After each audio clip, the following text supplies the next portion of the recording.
I'll never forget the day Aisha came to live with us. She was just 13, but there was something about her that made her seem much older, like she had already seen the worst that life could offer. Her parents, my aunt and uncle, had died in a car accident, and there was no one else who could take her in. My parents didn't hesitate, they opened our home to her without a second thought. But from the moment she arrived, I could tell something was wrong. Aisha was different from other girls her age. She was quiet, almost painfully so. She never laughed, never really smiled, and the light in her eyes seemed dimmed, like a candle struggling to stay lit. She threw herself into her schoolwork and helped around the house, doing everything she could to stay out of the way. My mom said she was just grieving, but I knew there was more to it. The sadness in Aisha's eyes went deeper than loss. It was fear, pure, paralyzing fear. At first, I didn't know what to do. I was only a few years older than Aisha, and we hadn't been particularly close before she moved in. But seeing her like that, so broken and afraid, made me want to protect her, to make her feel safe in our home. I tried to reach out to her, to get her to open up, but every time I tried, she'd shut down, pulling away as if the very act of talking about her feelings would break her. Things started to make sense the day Uncle Femi showed up. He was my mom's younger brother, the kind of man who had a smile for everyone and a joke for every occasion. People loved him. He was the life of every family gathering, always bringing gifts and laughter. He'd come over often, and everyone was happy to see him, except Aisha. The first time she saw him, Aisha's reaction was like nothing I'd ever seen. She went white as a sheet, her whole body tensing up as if she'd seen a ghost. She was so terrified that she actually dropped the glass she was holding, shattering it on the floor.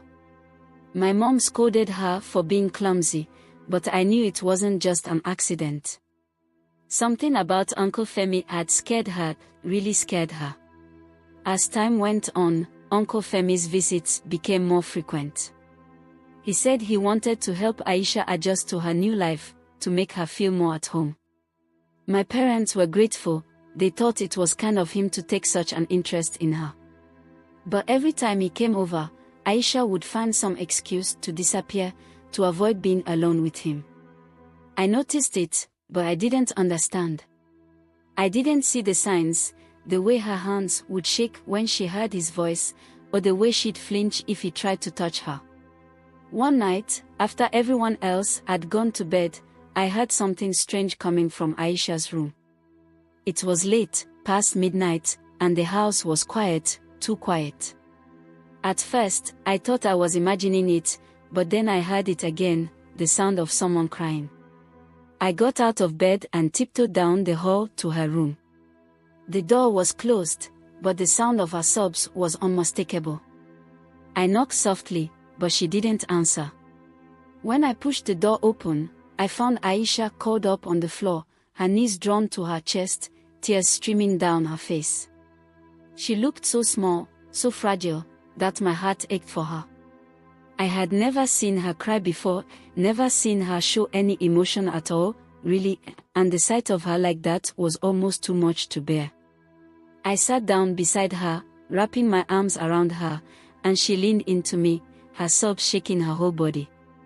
We stayed like that for a long time, just holding each other. Eventually, her crying subsided, and she pulled away, wiping her eyes with the back of her hand. "What's wrong, Aisha?" I asked softly. "Why are you crying?" At first, she didn't say anything, just stared at the floor. But then, in a voice so quiet I could barely hear her, she whispered, "He did it again."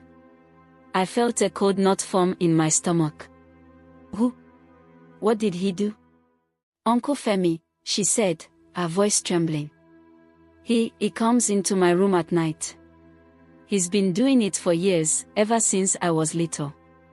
I thought it would stop when my parents died. I thought I'd be safe here. But he found me again. He did it again." My blood ran cold as her words sank in. I couldn't believe it.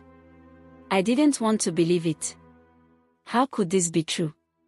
How could the man who everyone loved, who had always been so kind and generous, be capable of something so horrific? But the look on Aisha's face, the raw pain and fear in her eyes, told me everything I needed to know. I wanted to scream, to cry, to run to my parents and tell them everything right then and there.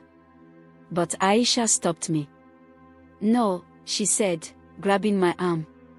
"You can't tell anyone." He said if I ever told, he'd hurt me. He said he'd hurt you, too. And what if they don't believe me? What if they think I'm lying? I didn't know what to do. Part of me wanted to ignore her, to go straight to my parents and let them deal with it. But the fear in Aisha's eyes made me hesitate. She was right. What if they didn't believe her? What if Uncle Femi found out she had told, and he did something even worse? I couldn't take that risk. But I also couldn't just let it continue. I had to do something. I had to protect her. We spent the next few days coming up with a plan. Aisha was terrified, but she was also determined. She wanted to stop him, once and for all. We decided that the next time Uncle Femi came over, Aisha would pretend like everything was normal. She'd let him think he had won, that she was too scared to tell anyone. But we would be ready. I borrowed a small camera from a friend at school, the kind people use for home videos. We hid it in Aisha's room, tucked away in a corner where it would catch everything that happened but wouldn't be easily noticed. It felt like we were playing a dangerous game, but we didn't have a choice. We needed proof, something undeniable that would make everyone see what Uncle Femi really was. The next time Uncle Femi came over, Aisha played her part perfectly. She smiled at him, acted shy and nervous just like always, and even laughed at one of his stupid jokes. He didn't suspect a thing.